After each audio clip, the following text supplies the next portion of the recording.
Agora você ouve uma palavra de vida com o pastor Érico Rodolfo Bussinger.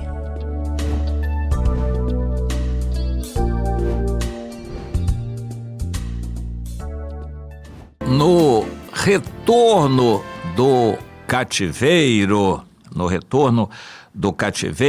Deus dirigiu as circunstâncias perante as duas denúncias de adversários. Deus dirigiu as circunstâncias nas duas denúncias de adversários que houve.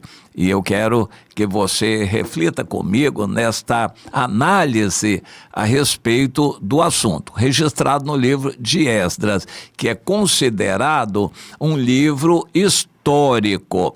A Bíblia tem muitos livros históricos, como o livro de Atos dos Apóstolos, os Evangelhos, e no Pentateuco, o livro de Josué, Samuel, Reis, Crônicas, são livros que registram fatos da história. E o livro de Esdras é muito importante, porque é o único livro que registra a história do povo judeu ao retornar do cativeiro.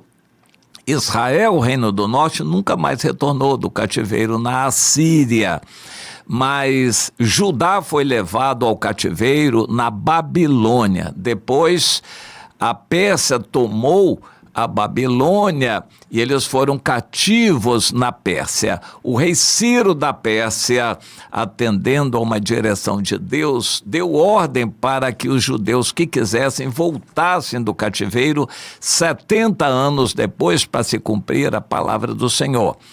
Ao retornar do cativeiro, eles estavam tendo a última oportunidade que Deus estava dando para eles, judeus, até que viesse o profeta Malaquias e encerrasse aquela dispensação.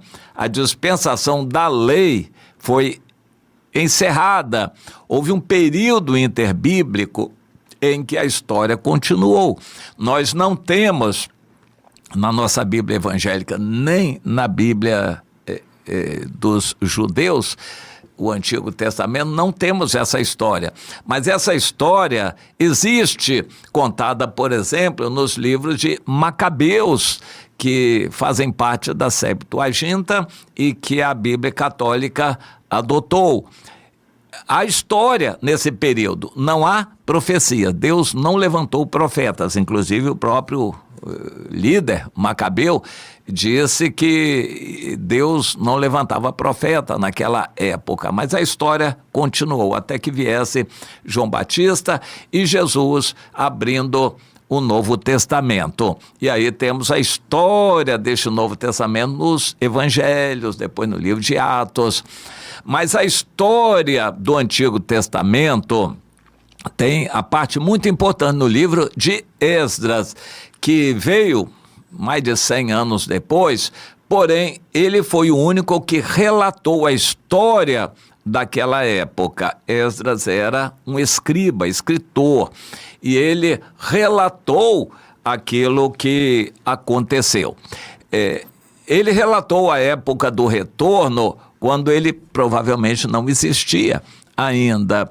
E ele relatou, então, do que aconteceu. O rei Ciro deu ordem, eles, judeus, vieram em um número ali de cerca de 50 mil pessoas, se espalharam, tomaram posse das terras em volta à região de Judá e receberam uma ordem de começar o templo.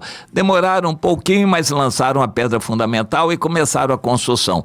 Muito devagar, e a construção demorou tanto que o rei morreu, veio outro rei, e o rei Artaxerxes não era um mau rei, mas ele também não era amigo dos judeus. Ele não tinha interesse em facilitar a vida para os judeus. E, se aproveitando disto, os adversários fizeram uma denúncia. Ó rei, queremos constatar isto que está acontecendo e denunciar ao rei, para o rei verificar o que há a respeito disto. Os judeus voltaram, estão reconstruindo, eles até exageraram, estão reconstruindo o templo e a cidade, e essa gente é perigosa. No passado, eles trouxeram muitos problemas, causaram muitas guerras, esses judeus. Então, o rei verifique a história desse povo, porque nós aqui aguardamos a direção do rei para fazer alguma coisa. Por enquanto, nós mandamos que eles parassem. O rei verificou a situação e o que constava na denúncia, eles verificaram. Não verificaram outras coisas mais. É bom lembrar que naquela época não havia Google, procura de assuntos na internet, inteligência artificial, nem mesmo livros, nem enciclopédias, nada disto. Os escritos eram guardados em tábuas de barro ou em papiros, em rolos, e não havia índices. Eles tinham que ter um trabalho muito grande de verificar o conteúdo daquilo, rolo por rolo, tabuinha por tabuinha, para descobrir a informação. E conseguiram descobrir e constatar a informação que veio na denúncia, que aquele povo era um povo perturbador, que tinha causado muitas guerras e que se o rei, a denúncia dizia que se o rei tolerasse, eles trariam muitos problemas ali. O rei disse, então está bem, vamos acatar por hora essa denúncia. De minha parte, deem ordem aos judeus que parem essa obra e só retornem com nova autorização minha. Aconteceu isto. Os adversários receberam a carta e imediatamente mandaram paralisar por completo a obra. Os judeus obedeceram. 14 anos se passaram, o rei morreu, veio outro rei, que agora era o rei Dario, muito provavelmente ainda debaixo da influência do Daniel, lá na corte. Aquele rei Dario recebeu outra denúncia. Por quê? O profeta Ageu e o profeta Zacarias tinham profetizado que Deus estava mandando continuar a obra. Inclusive o profeta Ageu trouxe uma palavra muito dura. Vocês estão priorizando a casa de vocês, o negócio de vocês. A minha casa, diz o Senhor, está em ruínas. Vocês acham que isso é certo? É por causa disto que o dinheiro de vocês não rende. Vocês recebem o dinheiro e entra como que num saco furado, o bolso de vocês está furado. E vocês não são abençoados. Mas façam prova de mim. Venham se dedicar a construção do templo e me provem nisso se eu não vou abrir as janelas dos céus e derramar bênçãos sobre vocês. Bom, eles acreditaram naquelas profecias e os líderes, o Zorobabel ainda era ele, filho de Selatiel, e o Jesua, que era o sumo sacerdote, filho do Josadaque, recomeçaram a construção daquela casa. Houve a denúncia, os adversários não eram mais o mesmo, porque 14 anos já tinham se passado e a denúncia foi feita agora ao rei Dario, mas eles foram mais sensatos, os denunciantes dessa vez. Eles perguntaram aos judeus, o que vocês estão fazendo? Com ordem de quem? Eles disseram, nós tivemos uma ordem do rei Ciro para fazer isto aqui. E então os adversários escreveram, rei Dario, nós consultamos ao rei para verificar se há de fato uma ordem do rei Ciro. O rei Ciro era pai ou avô do Dario. Para verificar se houve realmente essa ordem, para nos fazer saber, porque os judeus estão alegando que estão fazendo este serviço deles baseados numa ordem do rei Ciro. E então o rei Dario mandou verificar aquela situação e verificou que existia essa ordem, de fato.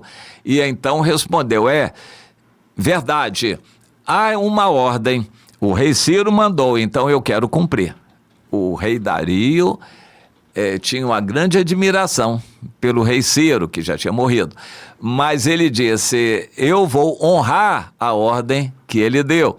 E então vocês realmente não atrapalhem os judeus, pelo contrário, de todos os tributos aí dessa região, vocês deem para os judeus, porque eles precisam realmente fazer essa obra. E fizeram aquela obra, me parece que por volta de 4 anos ela terminou, reconstruíram o templo, ficou muito direitinho e a história continuou. Eu quero analisar esses 2 momentos, porque o texto histórico nos traz o relato do que aconteceu, mas não a análise de mérito que eu quero fazer. E da primeira vez, os judeus ainda estavam inseguros, não estavam bem estabelecidos nas suas propriedades, terrenos e casas. Eles estavam ainda construindo suas casas e edificando seus currais, onde eles estariam, e não deram prioridade ao templo. Eles não dariam prioridade ao templo. Então Deus permitiu que a obra fosse paralisada para que os judeus pudessem se dedicar à obra deles, à casa deles, aos negócios deles, porque era o que eles queriam. O coração deles estava na obra deles e não na casa de Deus. Se eles fossem continuar a obra da casa de Deus, continuariam com má vontade.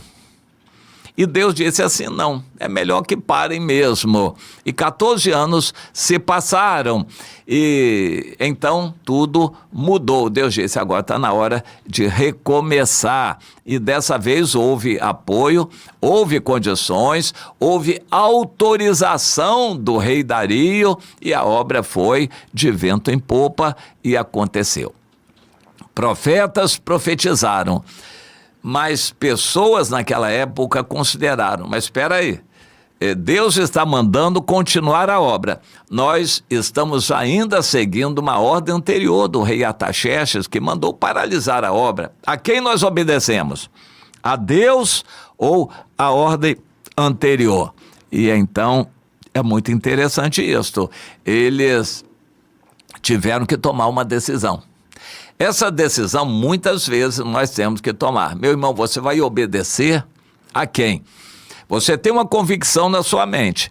A prefeitura está obrigando a vacinar. Você tem uma convicção de não vacinar, você e seus filhos. E aí, vai desobedecer a ordem? Pois é, nós temos que continuamente tomar decisões. Assim, no livro de Atos dos Apóstolos, o Senhor Jesus foi embora e mandou que se pregasse o evangelho. As autoridades religiosas, os sacerdotes lá do templo, proibiram os apóstolos de pregar o evangelho. Obedecer a quem? Os que eram autoridade da religião proibiram a pregação do evangelho. Deus mandou pregar, a gente obedece a quem? Mas se eu pregar, eu vou estar desobedecendo a ordem governamental e vou ser punido. Que seja punido, mas eu prefiro ser punido obedecendo a Deus. Muitos crentes estão negando a fé, porque quando é proibido pregar o evangelho no trabalho, quando é proibido pregar o evangelho daquela maneira, eles obedecem a homens e desobedecem a Deus. Nessa situação da primeira vez, Deus permitiu que o rei Artaxerxes proibisse aquela obra.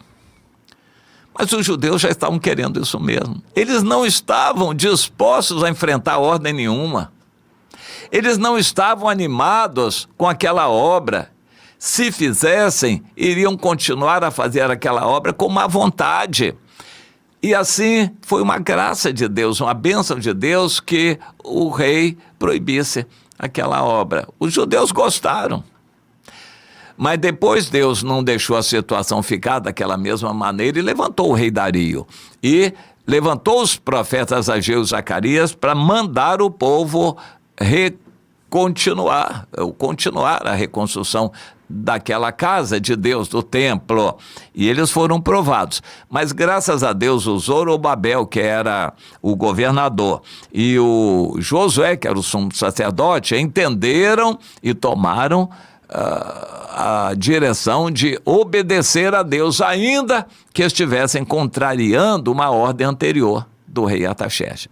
Mas dessa vez Deus agiu. Houve denúncia, mas o rei já era outro. O rei Dario entendeu a situação e apoiou. Mais do que apoiou, ele ajudou, mandou que ajudassem financeiramente na continuação daquela obra.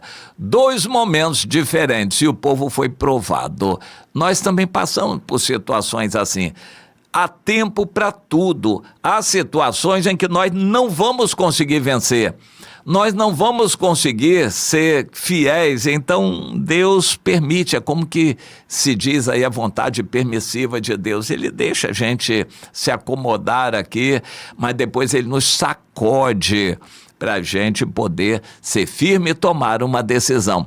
Deus dirige todas as circunstâncias. Da primeira vez, mesmo que os judeus quisessem, eles não conseguiriam. Para dizer a verdade, nem eles queriam. Ninguém queria. Cada um queria cuidar do seu negócio. A obra de Deus tem que estar em primeiro lugar na nossa vida. Mas há situações em que nós nem vamos ter condições. E então Deus como que tolera a nossa falha, a nossa acomodação. Deus tolera para nos dar outra oportunidade mais tarde. Isso é graça de Deus. Você entende essas situações? Há momentos em que você, mesmo que quisesse, não vai ter força, nem recurso, nem dinheiro para fazer algo que precisa ser feito. Mas, para dizer a verdade, você nem quer fazer também. Então, Deus como que permite a sua fraqueza para pegar você em uma outra ocasião em que você já vai ter mais condições. Então, Ele vai exigir, vai falar duro, vai ameaçar você, e então você vai se levantar e agir. Deus dirige as circunstâncias, Ele é Deus, entenda, mas você precisa entender na sua situação. Às vezes Deus está te dando agora a última oportunidade da sua vida, é você agora ou não, ou você se levanta ou nunca mais, mas você não sabe, tem que estar atento a voz de Deus. Pode ser que você esteja numa situação de prostração e fraqueza tão grande que mesmo que você quisesse, você não teria forças. Então Deus vai ter paciência com a sua fraqueza agora para dar uma outra oportunidade depois. Mas nem sempre. Essa pode estar sendo a sua última oportunidade. É que a gente não sabe qual é a última oportunidade que Deus está dando. Portanto, vale a pena você se levantar, se fortalecer agora e tomar a decisão que precisa tomar, porque o desfecho da história pode ser diferente.